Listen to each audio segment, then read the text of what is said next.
Our next startup is Bunch AI. Please welcome Bunch. Thanks. Hi, everyone. How's everyone doing? It's like the third pitch. I know, it's tough. However, you're about to hear a really good story. By the way, who here leads teams, people, departments, and so on? Who of you is a leader? Awesome. Okay. Who is supporting leaders in doing that job? Namely, who works in people functions?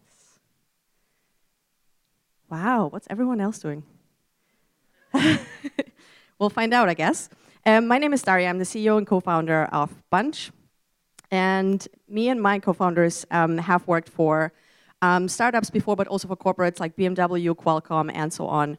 And we have made one overlapping experience, that when it comes to understanding how successful organizations operate, it's all about people.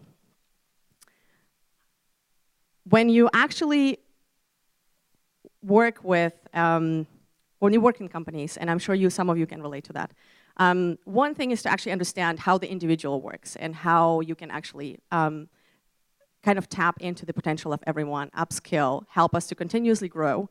But it's even more complex when we actually look at the real unit of the organization, which is the team. So it's not only all about people, it's actually about understanding how successful collaboration can really work at scale, specifically in times of high change rates. When we dig deeper, and I'm a psychologist by background, when we dig deeper in understanding what is the one common layer that all organizations have in common and all teams actually are kind of affected by, we stumbled upon culture. And I'm sure it's a buzzword, I think, by now, but there is actually something to it. Why is culture so interesting and so important for organizations? Because it's the one layer that actually touches everyone, from the individual to the team, to the division, to the company. At the same time, on the one hand, it's very complex. At the same time, it's very, very powerful. So when you actually get culture right, it becomes a superpower. And I'm sure you can relate to some of the examples of companies that have done that right, at least for a while.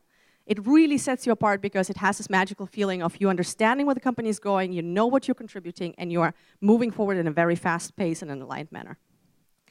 When companies don't get culture right, maybe some of you can relate to that as well. We basically end up in situations where we don't want to be anymore, it's really hard to fix, and that complexity from what's actually culture and how can we make it tangible, how can we manage it, comes all the way back and results in disasters often. The problem is, culture is that underlying black box that we all understand is important, but is yet not lifted to the surface enough to actually be made manageable, measurable, and changeable. And so that's exactly what Bunch is doing. We basically connect the fuzzy human factors with the tangible business outcomes. And how that goes, I will tell you right now. Before we go into it, I want to emphasize one more time, there is two sides to this, and I think in the recent history, we all have seen when culture goes wrong, how bad that can be. What we don't read in the news often, though, is that when it's actually done right, it's a huge opportunity. So how can you actually get a really good grip on something that is so black boxed and so intangible and so fuzzy like culture? We call it data-driven organizational development. There is science involved. So I already mentioned I'm a psychologist, and I spent half of my career actually working for companies and the other half doing research. So we've partnered with Stanford Business School, and namely Charles O'Reilly, who's been doing research on culture for the past 25 years, with a specific focus on understanding culture of technology companies.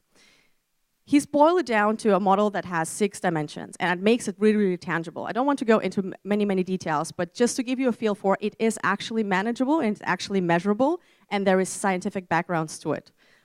When we speak about strong culture, culture is a set of behaviors that is widely shared and strongly held by the whole organization. And companies that actually manage to get that alignment produce 5 times more revenues. How can you achieve that using a product? We run you through a journey from setting a vision on which cultural change you want to drive, to actually connecting into what we call digital exhaust, so existing data in your organization to map it back to what seems so intangible and fuzzy, such things as customer orientation, collaboration, but also how engaged your employees currently are. And give you tailored action plans, and by you I mean actually specify to the different people, organizational functions that deal with talent acquisition, leadership and development, and training. We're able to work with different sources of data, so we have experience with Slack. This is the platform that we're currently based on, but we've worked with more in the past.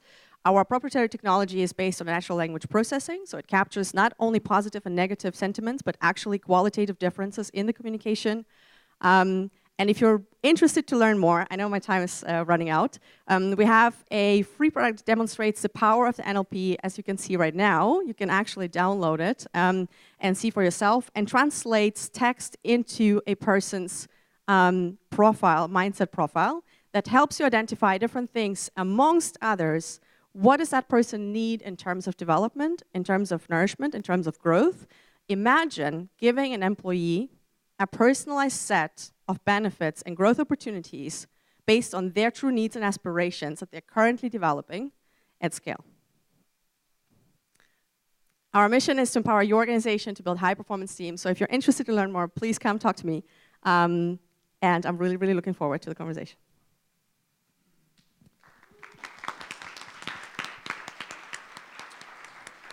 Do we have time for Q&A? Yes, data security. So how do you handle employees' concerns about data security? Yeah, super good question. Obviously, whenever you deal with digital exhaust, that's probably the first question. We are originally a German-based company. We have operations in the US and in Germany. So we've been GDPR compliant way before we actually had to be. We also have a council that actually regulates and basically runs regular audits on how we're treating data. We also anonymize data when we analyze it, so we don't actually get to see any of the data that we analyze. It's been analyzed in an anonymous way. We also don't actually download any data. We do the analysis on premises, so our machine learning models basically access your data, analyze it, and send results back. And last but not least, we're working on setting up an ethical council that actually checks up for biases in our machine learning models and other effects that can potentially long-term harm the outcome. So prevention, I would say, and preemptive action is probably the answer. All right. Thank you very much.